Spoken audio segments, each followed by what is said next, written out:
Iniurong sa February 27 ang pre-trial sa Lapu-Lapu, Cebu para sa mga kaso ni Sara Diskaya at siyam na iba pa kaugnay sa questionabling flood control projects. Pansamantala ring pinayagan ng korte ang kanilang hiling na dumalo via video conferencing sa mga susunod na pagdinig. May unang balita si Joseph Morong. Ipinagpaliban ang pre-trial sa RTC Branch 27 sa Lapu-Lapu City ng mga kaso laban kina Sara Diskaya, Executive Officer ng St. Timothy Construction na si Maria Roma Rimando at 8 opisyal ng DPWH. Kaugnayan ng paglabag sa Anti-Graft and Corrupt Practices Act at malversation of public funds dahil sa maanomalya umano 96.5 million pesos na flood control project sa Davao Occidental.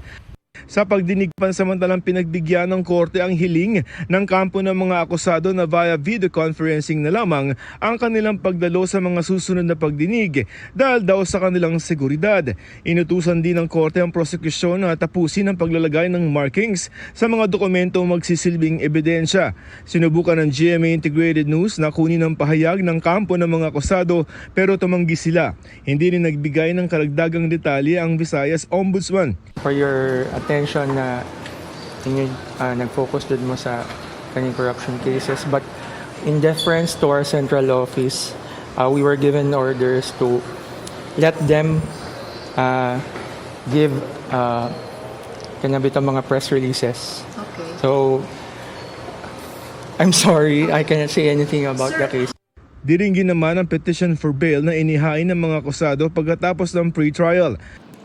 Ang 8 luxury vehicles sina Sara Diskaya at asawang si Pacifico ipasusubasta ng Bureau of Customs sa February 11. Isa rito ang Rolls-Royce na sumikat dahil sa payong nito. Inaalok na ito ngayon sa 29 million pesos. Pinili ng BOC na isubasta pa rin ito kahit pwede na itong i-direct offer. Mas less questions. We are trying to avoid actions that would cast doubt. Ang mga sasakyan ng mga Diskaya bahagi ng 4 na bilyong pisong halaga ng mga ari-arian na hinahabol ng Technical Working Group na binuo ng Independent Commission for Infrastructure o ICI. Bahagi yan ng 24.7 billion pesos na assets o ari-arian ng 140 individual at 300 korporasyon na sangkot sa flood control scandal. Kaya hiniling na ng Anti-Money Laundering Council o AMLC na i-freeze. Pinag-usapan na ng TWG kung anong mangyayari sa paghabol kung sakaling buwagin ang ICI. Pero sa ngayon, tuloy-an niya ang trabaho. Each individual agencies na mag-disengage or for example naman halimbawa mag-cease to exist, the TWG's work would still continue because we discuss amongst ourselves na what we do here would also be valuable for other agencies like the Sandigan Bayan, the Ombudsman. I think it was designed to exist outside the ICI. Sabi ng Justice Department, maaari pa ring ituloy ang forfeiture o pagbawi sa mga ari-arian kahit wala na ang ICI. What was agreed upon is that the work never ends, despite the ICI being dissolved, if that even happens. Sabi dati ni ICI Special Advisor Retired General Rodolfo Azurin, nasa Pangulo na kung ipatutuloy pa niya ang trabaho ng ICI. Pero sabi ngayon ng Malacanang, depende na raw yan sa ICI. Kasi independent commission sila. So, ang magiging decision nila, dun lang po ang Pangulo.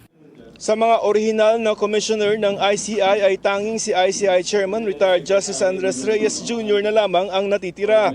Wala pang pumalit sa mga nagbitiw na commissioner. Sabi ng Malacanang, nasa ICI kung gusto pa nila ng mga bagong commissioner. Independent body po kasi ang ICI. So ayaw po makialam ng Pangulo kung ano po ang magiging decision nila. Kung ang decision po nila ay gusto nila na magkaroon ng panibagong miyembro, sabihin lamang po nila sa Pangulo. Hinihingan pa namin ng pahayag si Reyes at ang ICI. Ito ang unang balita, Joseph Morong para sa GMA Integrated News. Igan, mauna ka sa mga balita, mag-subscribe na sa GMA Integrated News sa YouTube para sa iba't ibang ulat sa ating bansa.